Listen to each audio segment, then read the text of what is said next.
아멘. 정말 이 시간 은혜가 이 자리에 있고 이 은혜는 우리 삶을 변화시키기 위한 것입니다. 그래서 우리가 이런 예배 자리에 와서 우리가 주님을 예배하고 주님을 경배하고 또 우리가 주님의 말씀을 듣고 하는 이러한 것들은 우리의 영적인 영역에 변화를 주는 것이죠. 그러나 항상 우리의 영적인 것은 우리의 삶의 자연적인 것과 연결되어 있습니다. 그래서 우리가 보통 우리가 은혜라는 건 정말 뭉뚱그려서 많이 쓰는 표현이기도 하고 한마디로 다 그냥 압축해서 표현하는 거, 은혜 많이 받으셨습니까? 했을 때 은혜 받았습니다. 하지만 그 은혜에 대해서 우리가 정확하게 좀 더 알자면은 그 은혜는 우리 삶을 변화시키는 것입니다. 하나님의 능력이 우리 삶에 개입하여서 우리 삶에 변화시키는 것, 그게 은혜고요. 그리고 우리 이런 예배의 자리에 항상 은혜가 예비되어 있습니다. 하나님은 우리의 필요를 아시고 우리의 상황 가운데 그 필요 가운데서 도와주려고 은혜를 주신다라고 말하고 있습니다. 그래서 우리가 이런 예배의 자리에 항상 기대해야 되는 것은 나의 삶을 하나님이 아시고 나의 삶에 지금 나의 상황 가운데 필요한 그 도움의 은혜를 주신다라는 걸 우리가 기대하고 이런 자리에 참여할 때 반드시 그걸 경험할 수 있습니다.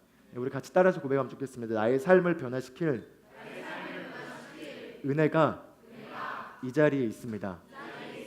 내가 그 은혜를 취할 때 내 상황은 변화됩니다. 내 자신도 변화됩니다. 아멘. 그렇습니다. 그래서 우리가 필요한 때 돕는 은혜를 발견하라 이렇게 말하고 있습니다. 말씀에는 우리가 은혜의 보좌에 담대히 들어가서 자비를 얻고 그 다음에 우리의 필요한 그 상황에 도와주는 그 은혜를 발견하라 이렇게 말하고 있습니다. 그래서 첫 번째로는 알아야 될 건요, 주님은 우리보다 크십니다. 그 크신 주님께서 우리의 상황을 우리보다도 더 잘 아십니다. 우리는 어떤 상황 가운데 필요를 구하고 있거나 아니면 좀 혼돈 가운데 있거나 아니면 방향을 찾으려고 하고 있어도 주님은 그걸 뛰어넘어서 우리의 미래와 우리의 완벽한 삶에 대해서 완벽하게 아십니다. 그리고 그 가운데 우리가 정확하게 어디를 향해 나아가야 될지 아시고 거기에 따른 돕는 은혜를 주십니다.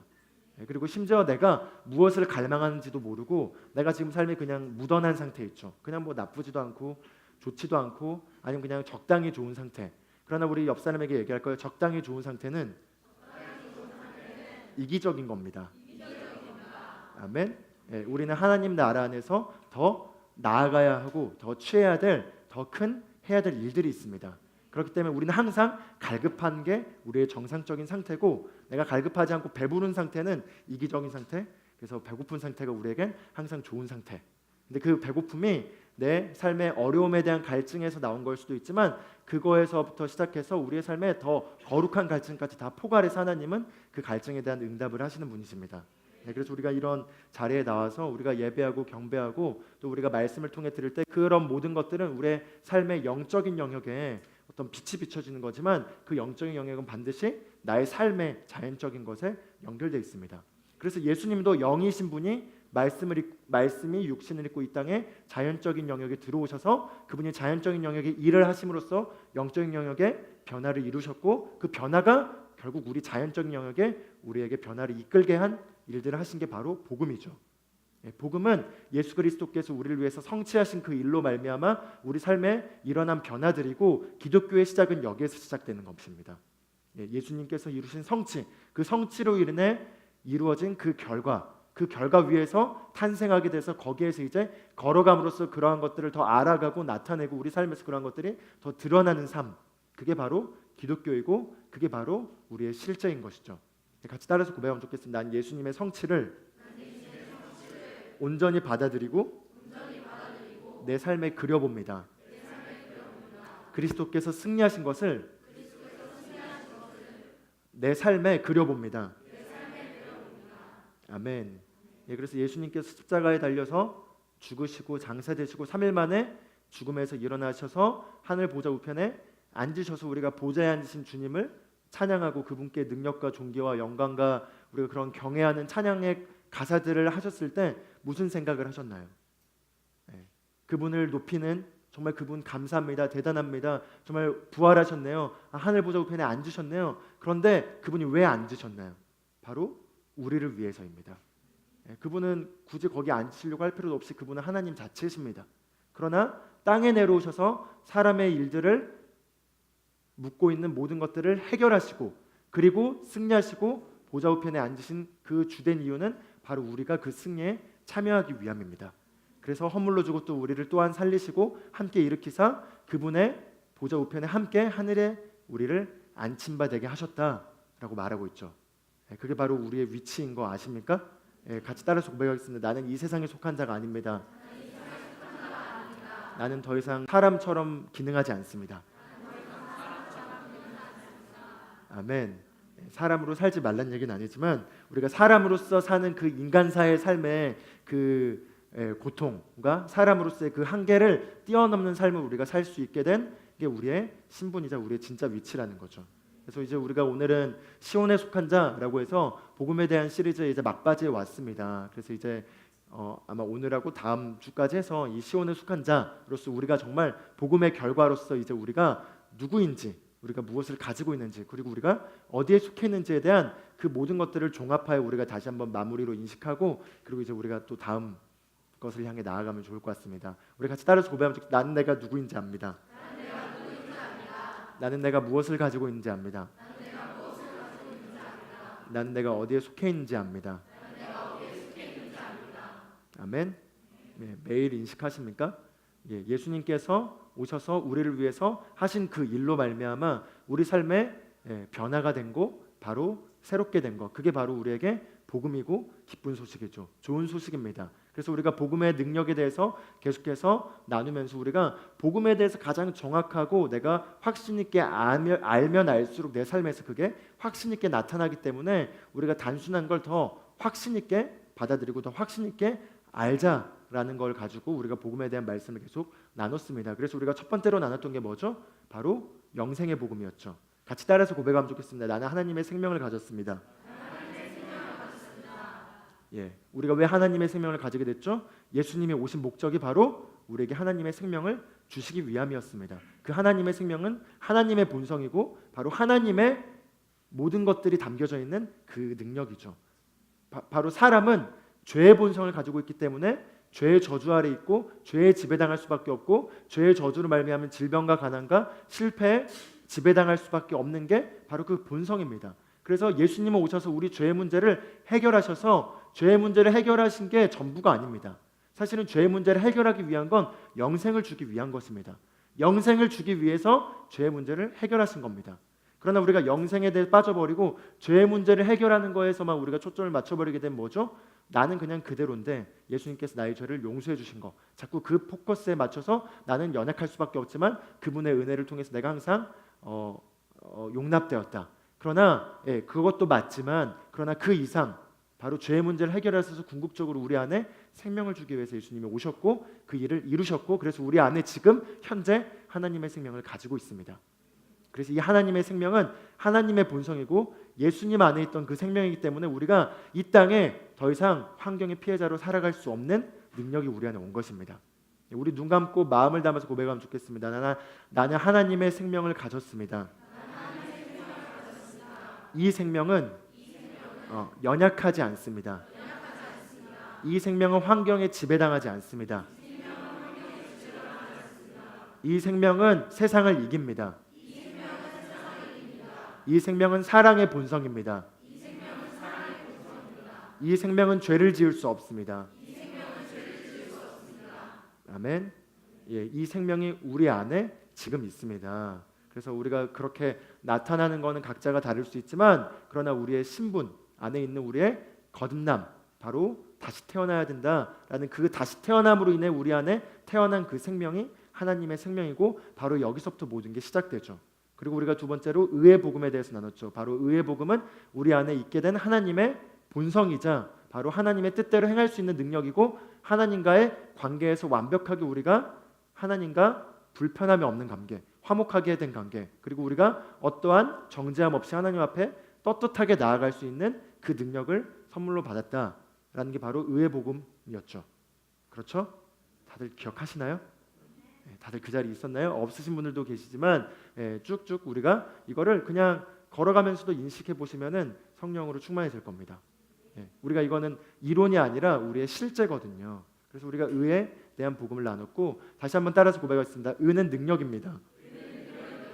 내가 하나님의 임재 앞에 어떠한 거리낌 없이 나아갈 수 있는 능력입니다. 아멘.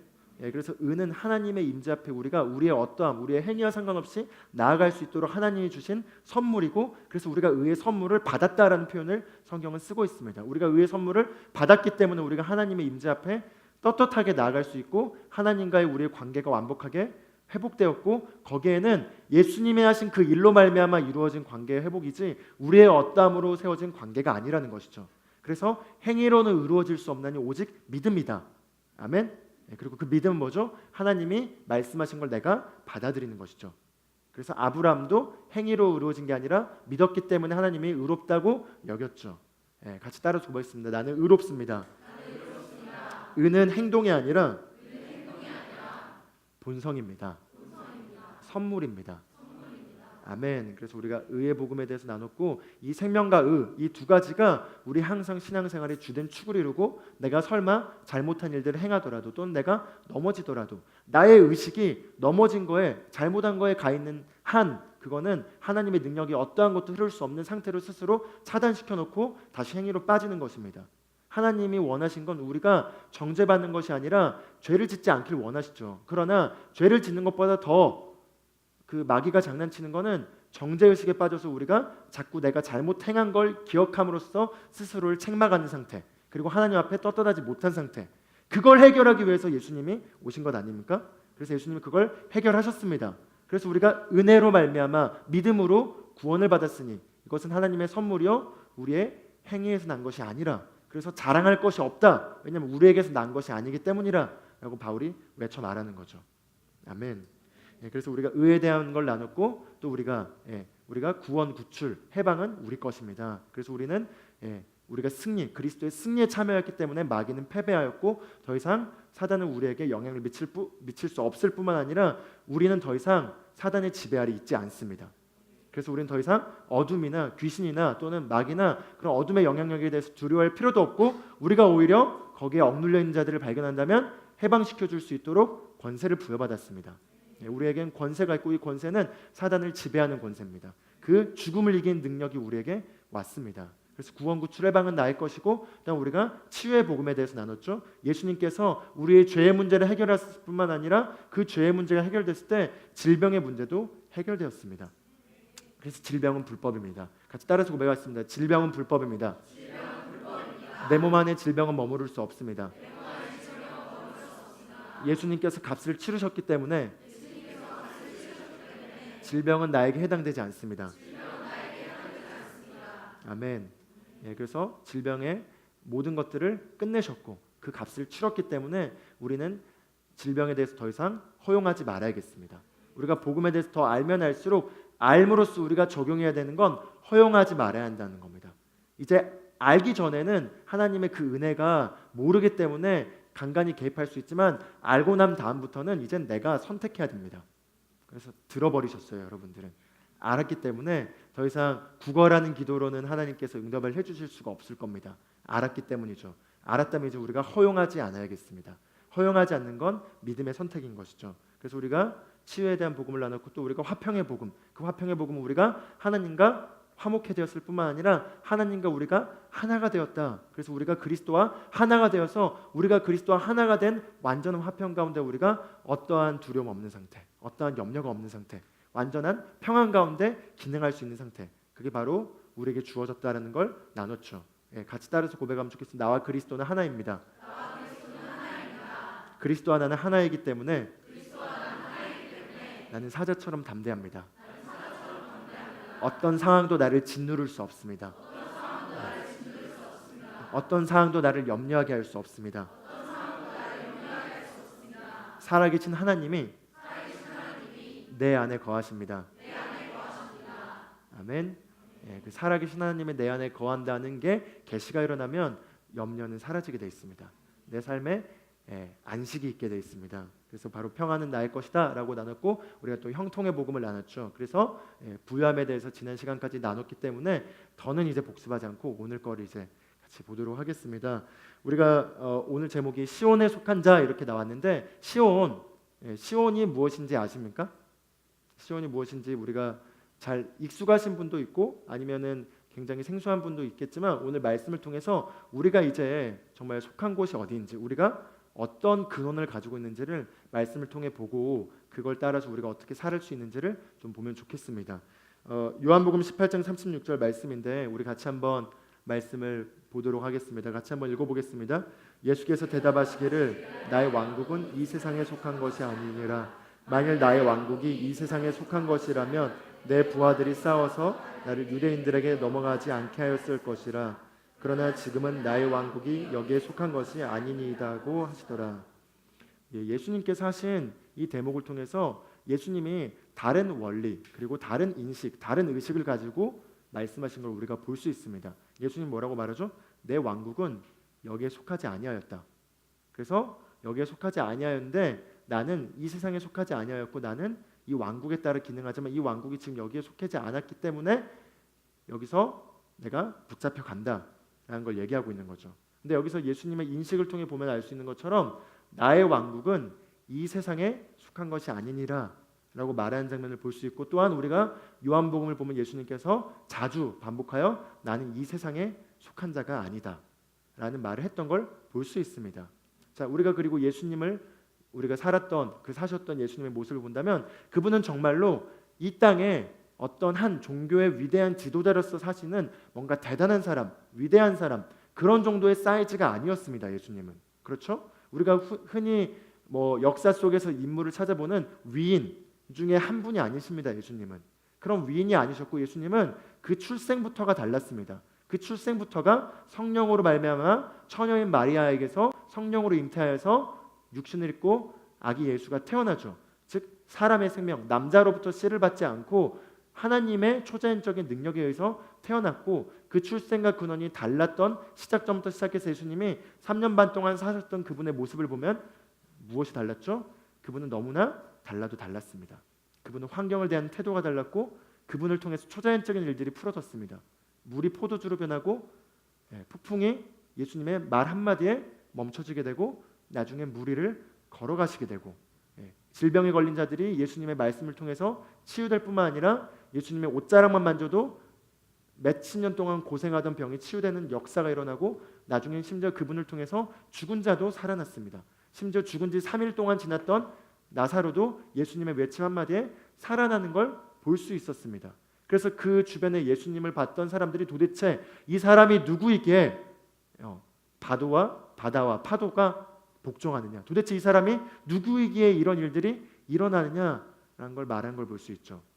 그분은 하나님이신가요? 라고 우리가 쉽게 얘기할 수 있지만 예수님이 그렇죠. 그분은 하나님이셨습니다. 하나님이신 예수님이 이 땅에 육신을 입고 오셔서 그렇게 다른 모습들을 보여주셨는데 근데 그 예수님이 나는 이 세상의 원리를 따라가지 않는다. 나는 이 세상에 속한 자가 아니다. 나는 이 왕국은 나의 왕국은 여기에 속한 것이 아니다 라고 말하면서 다른 법칙에 의해서 지배받고 기능하는 것을 말한 걸 우리가 볼 수 있었습니다. 그런데 요한복음 17장 16절을 한번 같이 읽어보겠습니다. 자, 같이 그 전까지는 우리 모두가 동의하겠지만 이제 이 내용을 우리가 같이 읽고 우리가 여기에 동의하는 걸 좀 보면 좋겠고 에어컨 좀 온도 좀 낮춰줄 수 있나요? 23도로 해주시면 감사하겠습니다. 자, 같이 읽겠습니다. 내가 세상에 속하지 아니함 같이 그들도 세상에 속하지 아니하였사옵나이다. 아멘.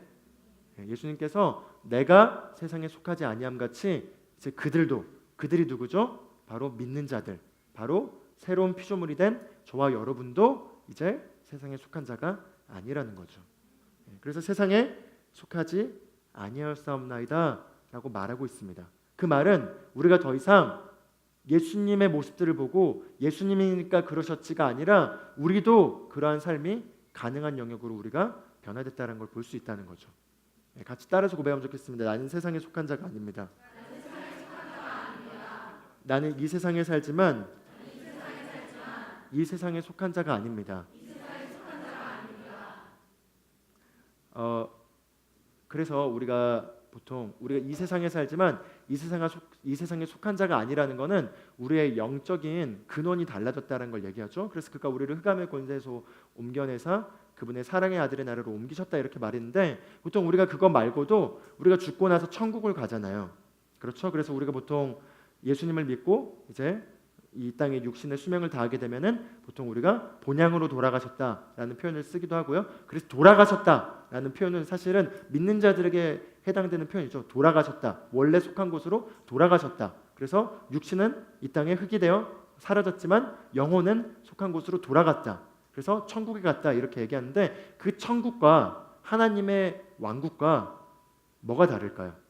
보통 성경을 보면은 헤븐은 천국이라는 단어로 쓰여져 있고 그 다음에 킹덤 오브 갓은 하나님의 나라, 그 다음에 킹덤 오브 헤븐도 하나님의 왕국 이렇게 표현이 쓰여지면서 보통 이게 막 한국 성경은 좀 다 섞여져서 쓰이기도 해요. 그러나 영어 성경을 통해 분명히 보면 헤븐과 그 다음에 킹덤 오브 갓, 킹덤 오브 헤븐 이건 다릅니다. 그래서 우리가 이거에 대한 차이를 정확하게 좀 알 필요가 있고 우리가 지금 죽고 나서 천국에 가지만 그럼 지금 우리는 세상에 있지만 우리는 누구인가요? 우리는 어디에 속해 있나요?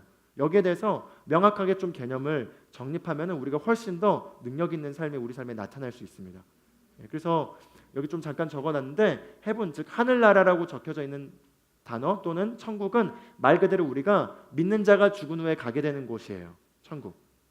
근데 우리가 믿는 자가 죽은 후에 가게 되는 그 천국이 헤븐으로 쓰여져 있지만 킹덤 오브 갓 또는 킹덤 오브 헤븐 여기 두 개의 차이에 대해서는 좀 제가 여기선 나누진 않겠습니다. 그러나 이 하나님의 왕국 또는 하늘의 왕국은 하나님의 통치와 영향력이 미치는 모든 영역을 지칭해서 하는 말이에요. 그렇기 때문에 천국도 하나님의 왕국 안에 포함되어 있는 개념입니다. 그러니까 하나님의 왕국이 이렇게 있다면 그 안에 천국은 포함되어 있어요. 그러나 하나님의 통치와 영향력이 미치는 영역이 다 하나님의 왕국이라면 이 땅에서 하나님의 통치와 영향력이 나타난다면 거기도 바로 하나님의 왕국인 거죠. 그래서 우리가 왕국이란 표현이 그 여호와의 증인이 써가지고 왕국회관이라고 이렇게 쓰잖아요. 그래서 가끔 길 가다 보면 왕국회관 이런 게 있다 보니까 왕국하면은 거부감이 들거나 우리 그 나의 신분증이라는 책이 하나님의 왕국 이렇게 쓰여져 있거든요. 제가 그 책을 직장에서 보고 있는데 혹시 종교가 여호와의 증인이냐고 물어봐가지고 아니라고 하나님 왕국은 성경에 많이 나온 단어인데 아니라고 얘기를 했는데 그러나 여호와의 증인이 쓴다고 해서 이단이 그런 표현을 쓴다 해서 그 원래 단어의 원어적 본질적 의미가 희석돼서는 안 되겠죠. 근데 그래서 하나님의 나라라는 표현을 전 좀 더 그냥 선호해서 쓰긴 하지만 하나님의 왕국은 하나님의 통치와 영향력이 나타나는 곳이 하나님의 왕국입니다. 그런데 하나님의 왕국은 예수님께서 어디 있습니까? 라고 제자들이 묻자 여기 있거나 저기 있는 게 아니라 바로 너희 안에 있다 라고 얘기하고 있습니다. 그래서 우리가 거듭났다면 우리는 바로 영적으로 하나님의 왕국에서 태어났습니다. 그래서 우리의 물리적인 세계 우리 몸은 여기 있지만 우리는 더 이상 세상에 속하지 아니하였다는 예수님의 말씀이 무엇인지를 정확하게 알 수 있다는 거죠. 그냥 좋은 말로 야 너희도 세상에 속하지 아니하였어가 아니라 실제로 우리는 하나님의 왕국에 속해 있고 그 하나님의 왕국은 하나님의 통치와 영향이 미치는 건데 그게 바로 우리의 신분이라는 겁니다. 그래서 그걸 우리가 이제 이 땅에서 풀어놓는 자예요. 여기에 대한 좀 더 개념을 이해하기 쉽게 설명하자면은 우리가 대사관의 개념을 이해하면 쉽습니다. 바로 우리 교회의 이름이자 정체성이기도 한데 자 예를 들어 봐보세요. 미국이 있어요. 자 미국이 있다면 미국은 본토 얘는 미국의 그 땅이 본국이죠. 그리고 미국의 본국이지만 미국의 뭐 이지스함이라든지 뭐 그런 배들이 다니면은 그 배는 그냥 영해를 다니면서 다른 나라를 가기도 하지만 그러나 여전히 미국의 영향력이 강력하게 미치고 있죠. 이지스함보다는 대사관이 더 나을 것 같습니다. 이지스함은 좀 표현이 그렇네요. 자 미국 대사관이 우리나라에 있죠. 다른 나라에도 다 있습니다. 근데 우리가 다 알다시피 대사관들은 그 대사관의 딱 그 영역은 그 나라의 법이 적용되지 않고 대사관이 속한 법이 적용되죠. 그래서 우리가 예를 들어 탈북자들도 탈북하면은 중국에서 빨리 대사관들로 들어가려고 하죠. 대사관에 들어가야지 중국의 법이 적용되지 않아서 중국은 그냥 다 잡아서 다시 돌려보내잖아요. 그러나 유럽이나 어떤 이런 선진국 서양권의 나라에 들어가게 되면은 그 나라의 법으로 인해서 탈북자들이 보호받아서 그런 법칙에 따라서 이렇게 구출될 수 있죠. 왜죠? 그 대사관의 그 영역 안에서는 그 나라에 있지만 그 나라의 법이 적용되는 게 아니라 그 대사관이 속한 나라의 법이 지배받는 것이죠. 그래서 우리나라에서도 미국 대사관은 미국의 법이 적용됩니다. 그렇죠? 그리고 미국의 영향력이 그 안에 있습니다. 한국이라는 땅 안에 있지만 바로 우리가 그렇게 된 거예요. 아멘? 이해되시죠? 하나님의 왕국은 눈에 보이지 않는 영적 영역 안에 있지만 그러나 우리가 바로 물리적인 세계에서 하나님의 왕국을 나타내는 자로서 우리가 파송되었을 뿐만 아니라 우리가 바로 그 하나님의 나라를 나타내는 그 영역으로 우리가 세상에 들어온 자들이라는 거죠. 그래서 우리가 그리스도의 대사들이에요. 그 대사들이란 건 이런 심오한 의미를 담고 있었습니다. 우리 옆 사람에게 이렇게 한번 고백하면 좋겠어요. 당신은 그리스도의 대사입니다. 한번 고린도후서 5장 18절부터 20절 말씀 가볼 수 있나요? 다음 예. 자, 한번 같이 읽어보겠습니다. 시작. 모든 것이 하나님께로 났으며 그가 그리스도로 말미암아 우리를 자기와 화목하게 하시고 또 우리에게 화목하게 하는 직분을 주셨으니 그러므로 우리가 그리스도를 대신하여 사신이 되어 하나님이 우리를 통하여 너희를 권면하신 것 같이 그리스도를 대신하여 간청하노니 너희는 하나님과 화목하라. 아멘. 예, 그리스도를 대신하여 우리가 여러분에게 사신이라고 표현이 썼는데, 사신이 그때 시절에는 좀 더 어울리는 표현이지만 우리에게는 대사라는 표현이 좀 더 잘 개념이 이해될 것 같습니다. 즉 그리스도의 대사가 되어 너희를 권면한다. 하나님이 우리를 통하여 너희에게 그리스도의 대사로서 우리가 너희에게 말함으로써 하나님의 일들을 우리가 수행한다 라고 말하는 걸 볼 수 있습니다. 예수님을 보면 예수님 정확하게 하나님의 정확한 대사로서 기능하셨던 걸 볼 수 있죠. 그분은 이 땅에 있었지만 이 땅에 속한 자가 아니었습니다. 그리고 이 땅에 속한 자가 아닌 그분의 하나님의 왕국에 속한 자로서의 그게 어떤 것인지를 그분의 삶을 통해, 그분의 말을 통해, 그분의 의식을 통해, 그분의 하시는 일들을 통해서 드러났고 세상이 볼 수 있었습니다. 바로 우리도 그렇게 되었다는 것이죠. 우리가 그 복음을 통해서 우리의 신분의 가장 근본적인 변화는 우리의 뿌리가 달라졌고 우리는 이제 하나님의 나라, 하나님의 왕국에 속한 자가 되었다는 겁니다. 그리고 하나님의 왕국에 속한 자로서의 그런 신분을 가지고 우리가 이 땅에 파송되었습니다. 그래서 예수님께서 너희는 세상에 속하지 아니하였다라고 말한 것 이후에 내가 이제 아버지께서 나를 보내신 것처럼 나도 너희를 이 땅에 보낸다라고 말하고 있습니다. 그래서 우리는 보냄받은 자이고 우리는 이 땅에 보냄받았기 때문에 이 땅에 있지만 이 땅에 속한 자가 아니라는 의식을 정확하게 잡아야 됩니다. 그게 우리 그리스도인의 강한 정체성으로 딱 우리가 붙잡고 있어야 됩니다. 이걸 붙잡지 않는 한 세상은 끊임없이 세상에서 흘러가는 정보들로, 세상의 원리들로, 세상의 법칙들로, 그리고 세상의 어떤 가치관들로 우리를 자꾸 흔들게 할 겁니다. 예를 들어 미국 대사관이 한국에 와서 한국 음식도 좋아하고, 지금도 그분이신가요? 그 리퍼트 대사관? 그래서 한국에 대해서 되게 호의적이고 막 뭐 한국 뭐 이런 거 좋아하고 한국 음식도 좋아할 수 있죠. 그러나 좋아할 수 있지만 그 대사관은 의식을 가지고 있을 때 나는 한국이냐 라고 생각하지는 않겠죠. 항상 본국의 입장을 생각하고 본국의 역할들을 생각하고 본국의 말과 어떤 것들을 대변해야 될지를 생각하면서 그런 임무를 수행하고 하고 있을 뿐만 아니라 그가 하는 모든 것들은 본국의 권세를 대표하죠. 그래서 함부로 못하잖아요. 대사관들은 함부로 못하죠. 왜? 그 나라를 대표하기 때문에. 그래서 만약에 우리나라 외교관이 중국에 가서 중국에 한국 대사관이 있다면 그 한국 대사관은 우리나라를 대표합니다. 그래서 그가 하는 모든 것들은 그 나라를 대표하기 때문에 그 나라를 대표하는 권세가 수반되죠. 그래서 좀 더 강대국이 좀 더 우리에게 좀 표현이 와닿을 수 있기 때문에 미국 대사관이 어떤 나라에 있어서 어떤 영역에 있다면은 거기에 대사관을 만약에 누가 공격하면 미국을 공격한 거죠. 그렇죠? 그래서 대사관이 만약에 피스했다라면은 되게 심각하게 받아들여지는 건 그냥 한 미국인을 공격한 것도 중요한 영향이지만 대사관을 공격했다는 건 본토를 침공한 것과 같은 어떤 취급을 당하고, 그뿐만 아니라 대사관이 하는 모든 일들에 수행되는 의정과 이런 것들은 본국의 영향력이 어떠냐의 만큼 그게 수반돼서 나옵니다. 그래서 우리나라 안에서도 미국이 가장 영향이 크니까 가장 좋은 대지에 자리 잡고 있잖아요. 그리고 좀 굉장히 빈민국가에 해당되는 대사관들은 보면은 되게 골목 가운데 구석진데 그냥 개인집 같은데 이렇게 있기도 하죠. 본국의 어떤 것들이 대표되죠.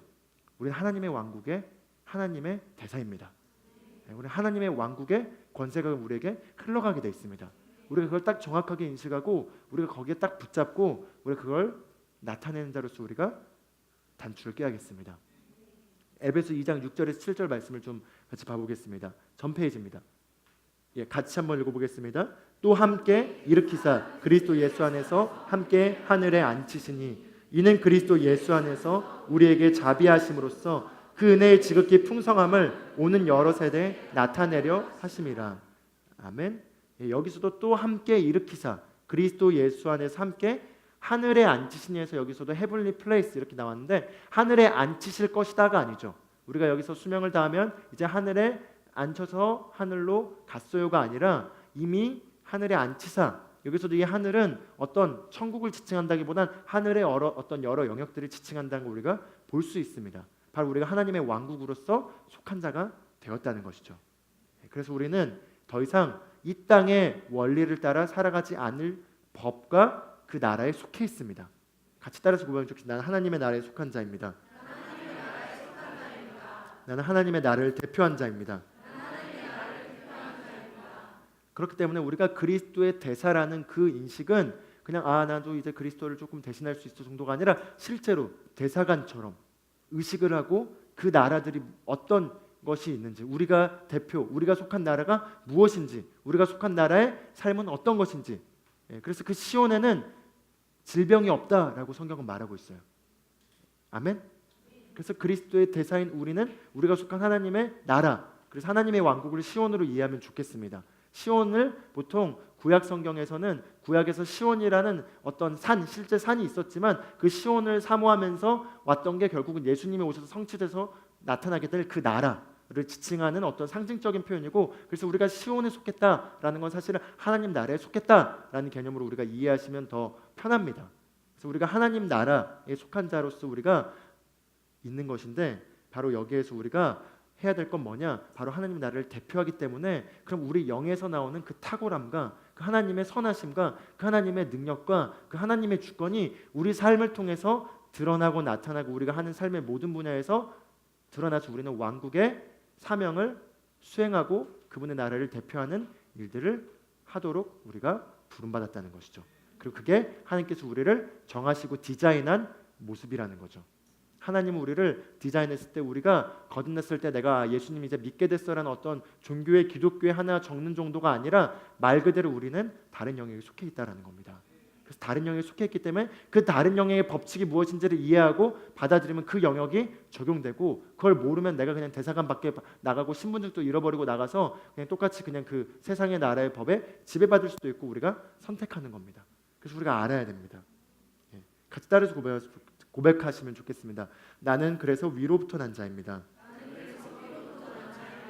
나는 하나님의 왕국인 시온의 법칙을 따라 삽니다. 나는 탁월한 삶을 살며 그 영향력을 발휘합니다. 아멘. 그래서 우리가 지난 시간에 형통의 복음에서도 나눴죠. 그리스도의 승리에 우리가 참여하였습니다. 우리가 그리스도와 함께한 상속자인데, 그리스도의 승리는 뭐죠? 그리스도께서 영적인 영역에서 사단을 이기시고 승리하심으로써 이 땅에 아담이 빼앗겼던 그 모든 권세를 되찾으시며 이 땅의 모든 것들이 이제 사실상 그리스도께 속하게 되었죠. 그러나 속하게 되었고 우리에게 주셨습니다. 우리에게 주셨는데 사실상 그래서 이제 사단의 지배 아래 있는 것들은 불법입니다. 불법 점거예요. 그래서 불법 점거는 놔두고 방치하고 관공서가 개입하지 않으면 사실은 몇십 년 동안 그냥 그렇게 해먹을 수 있잖아요. 그러나 관공서가 와서 여긴 지금 불법입니다라고 쫓아내야지 다시 이제 거기에 대해서 법적으로 소유권에 맞게 가져가는 거죠. 원래 아담에게 빼앗겨서 합법적으로 사단에게 속해서 이 땅을 사단이 몇 10억 년 동안인가요? 몇 10억은 아니고 아무튼 꽤 많은 기간 동안 통치해 왔지만, 그러나 2000년 전에 그리스도께서 다시 승리하셨다는 거죠. 그래서 우리가 되찾아와야 됩니다. 그래서 되찾아와야 되기 때문에 우리가 그러한 권세를 알고 그러한 지혜를 알고 우리가 되찾도록 하나님께서 우리를 부르셨고, 그게 우리를 택하시고 우리를 그분의 놀라운 빛에 들어가게 하시니에 아름다운 덕을 우리를 통해서 선전하고 드러내려 하심이라 라고 말씀이 말하고 있는 바죠. 그래서 우리의 삶의 영역에서 그러한 것들이 나타나야 되는데, 바로 그게 바로 그리스도의 대사로서의 우리의 사명이라는 겁니다. 같이 따라서 고백. 나는 그리스도의 대사입니다.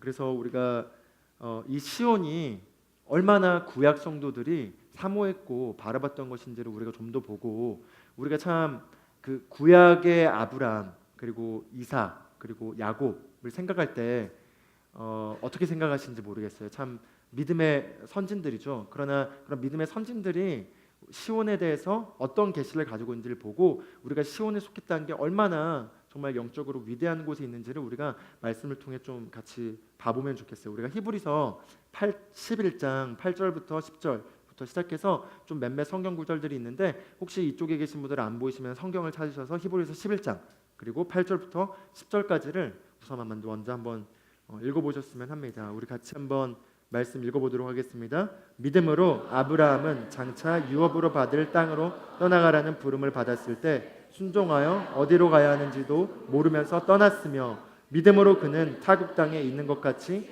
약속의 땅에 기거하여 그와 함께 그 동일한 약속의 상속자들인 이삭과 야곱과 더불어 살았느니라. 그가 기초들이 있는 한 도성을 기다렸음이니 그것을 세우시고 만드신 분은 하나님이시니라. 자, 우리가 잘 알다시피 하나님께서 아브라함에게 처음 나타나셔서 너는 본토 친척 아벨을 버리고 떠나서 내가 너에게 보여줄 그 땅으로 가라 해서 아브라함은 버리고 떠났죠. 떠나면서 그 땅을 향해 갔는데 그 땅을 향해 가는 걸 가지고 여기서 말하고 있어요. 약속의 땅에 기거하여 그와 함께, 그래서 가나안이란 땅이 약속의 땅이라고 이해하였고 그 물리적인 땅에 갔지만, 그러나 우리가 말씀을 통해 보면 아브라함은 그게 약속의 땅의 전부가 아니라는 걸 알게 되는 대목이 나오는 걸 볼 수 있어요. 여기서 그가 기초들이 있는 한 도성을 기다렸다라고 말하고 있죠. 한번 13절부터 16절까지 한번 좀 더 이어서 바울이 더 얘기해주고 있는데 좀 말씀이 많아가지고 좀 잘 안 보일 수도 있지만 그래도 성경을 찾아서 또 볼 수 있는 분들은 보시고 같이 한번 좀 더 읽어보겠습니다. 이들은 모두 믿음 안에서 죽었으나 모두가 그 약속들을 받은 것은 아니로되 멀리서 그것들을 보았고 확신하여 소중히 간직하였으며. 자, 여기까지 보겠습니다.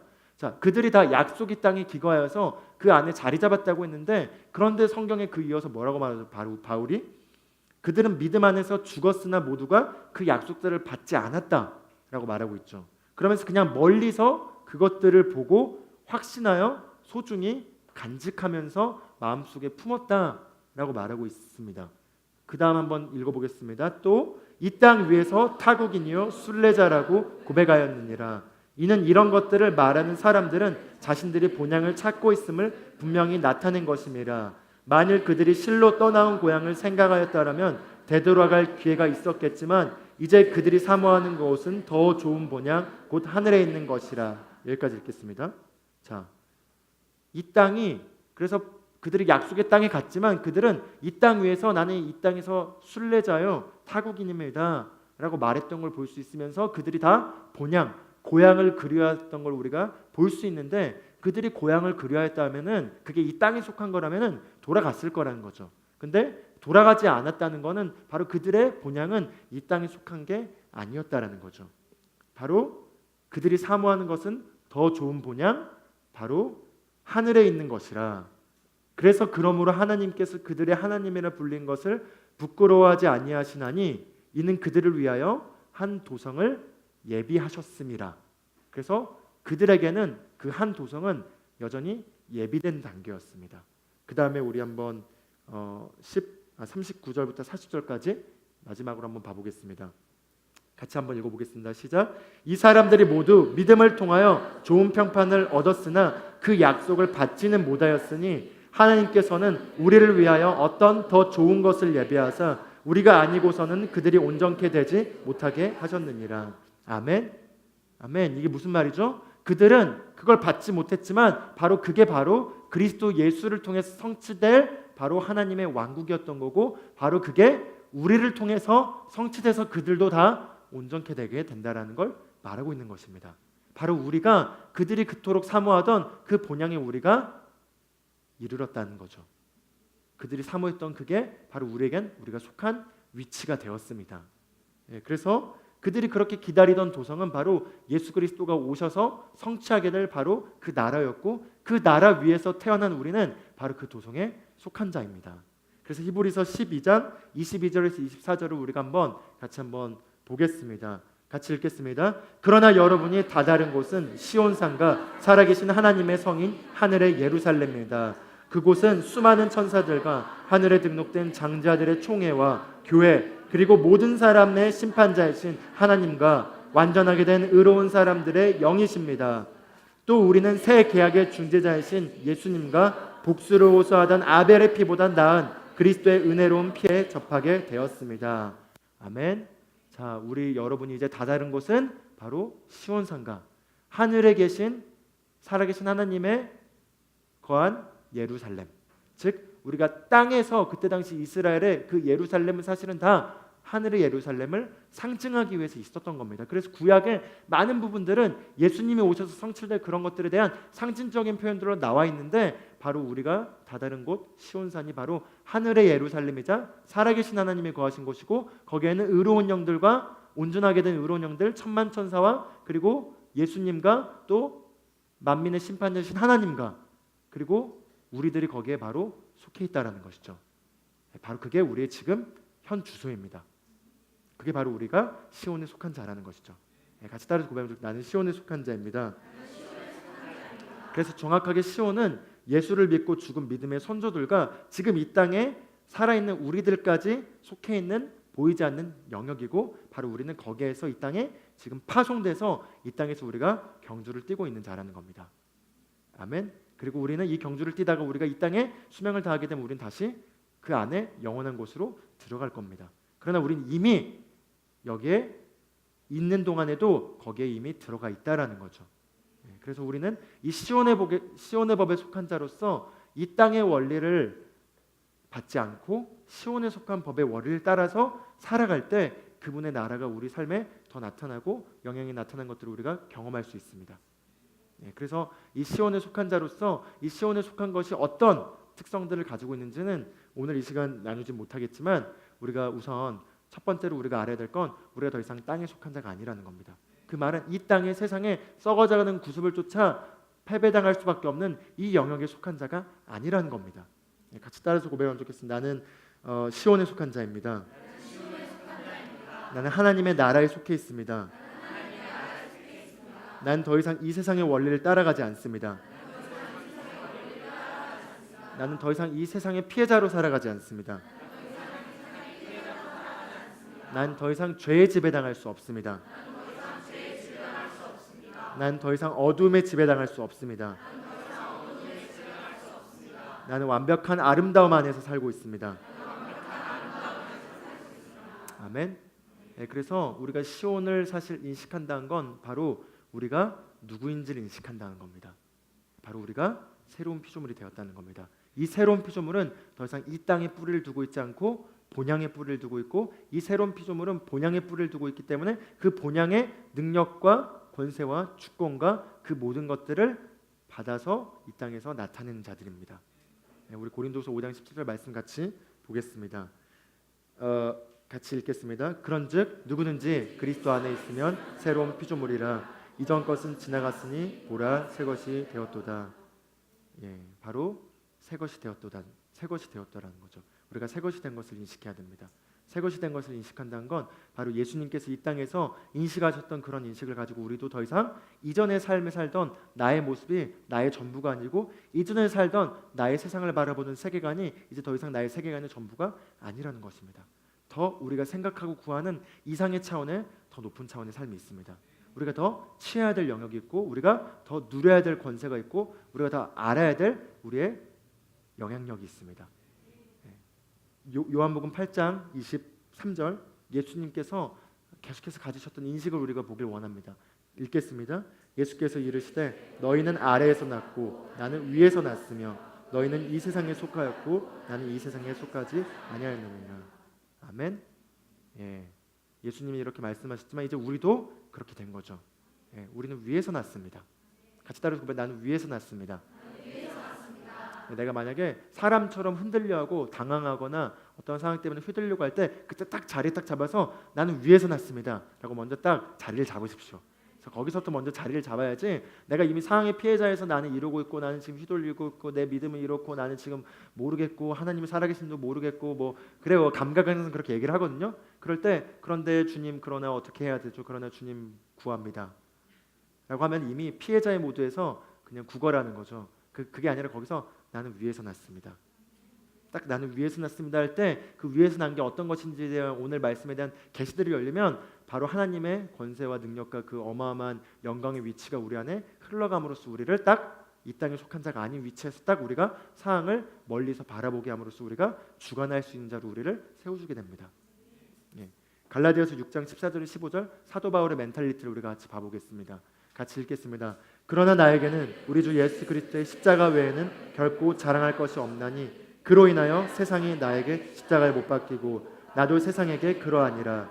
그리스도 예수 안에서 할례나 무할례가 아무 효력이 없으되 오직 새로운 피조물뿐이라. 이 규례를 따라 행하는 자들에게와 하나님의 이스라엘 위에 화평과 자비가 있을지어다. 아멘. 좀 더 천천히 이걸 뜯어보면 이제 그리스도 예수의 안에 있는 십자가 외에는 내가 더 이상 자랑할 것이 없다라는 거죠. 바울이 더 이상 이 세상은 뭐죠? 세상의 원리를 따라가면서 이 세상이 전부인 것처럼 살아가며 이 세상이 전부인 것처럼 우리를 계속해서 미혹하죠. 이 세상에 예를 들어 스펙이 뛰어나거나 이 세상에서의 어떤 출신, 이 세상에서의 어떤 재물, 또는 이 세상에서의 사람의 인정, 또는 이 세상에서의 어떤 이게 다 전부인 것처럼 살아가고 사람들은 그 안에서 아웅바둥하면서 그렇게 살아가고 있습니다. 그러나 바울이 얘기하죠. 세상은 나에 대해서 십자가에 못 박혔다. 또한 나도 세상에 대하여 십자가에 못 박혔다. 오직 그리스도 예수 안에선 할례나 무할례나 그건 이스라엘 언약의 백성이나 언약의 백성이 그런 것도 다 필요 없고 오직 새로운 피조물 그거 하나뿐이다 라고 말하고 있는 것이죠. 우리는 더 이상 이 세상의 법칙을 따라 살아간 자가 아닙니다. 그래서 우리가 이 세상에서가 전부인 것처럼 살아가지 마십시오. 이 세상이 영원한 것처럼 살아가지도 마십시오. 우리는 부름받은 본국이 있고 우리는 거기서 보냄받은 자고 보냄받은 자로서 우리가 보냄받은 사명이 있고 그게 바로 부르심이죠. 바로 보내신 분께서 우리를 이 땅에 불렀어요. 규송아 여기로 가. 그 부른 사명이 있다라는 겁니다. 그리고 그 사명을 수행하도록 우리가 나감으로써 우리가 보냄받은 그 나라를 인식할 때 그 보냄받은 나라의 영광과 덕과 그 능력과 주권이 나타남으로써 우리가 이 땅에서 그 사명을 수행하는 것입니다. 그게 우리의 인생의 꿈과 연결되길 바랍니다. 우리는 이 땅이 전부인 것처럼 이 땅에서 뭘 이루고 사는 게 전부인 삶이 아닙니다. 그 이상의 삶이 있고 우리는 거기에서 우리가 해야 될 일이 있고 그걸 하도록 우리가 부름받았습니다. 우리가 이제껏 복음의 신조를 통해서 우리가 복음에 우리 안에서 우리가 형통하고 우리가 아프지 않고 건강하고 우리가 정말 평안하고 우리가 그렇게 다스리는 이유가 있습니다. 바로 이 땅에 하나님의 나라를 나타내기 위함입니다. 하나님의 영향력이 우리를 통해서 흘러가기 위함입니다. 우리의 삶의 영역에서 그 사랑의 능력이 흘러가고 그 영향력이 나타나 문제가 사라지고 어둠이 사라지고 우리가 관여한 것마다 복을 받고 축복을 받고 변화가 일어나도록 하나님께서 우리를 다 정하셨습니다. 이제 그걸 우리가 알고 붙잡고 우리 삶에서 그게 나타내기를 갈망하셔야겠습니다. 그리고 그걸 알고 우리가 위에서부터 난 자임을 알고 우리가 그걸 차지하러 가셔야겠습니다. 아멘. 우리 같이 일어나셔서 우리가 오늘 봤던 말씀들을 가지고 우리 같이 우리의 삶과 연결시켜서 우리 같이 기도하길 원합니다.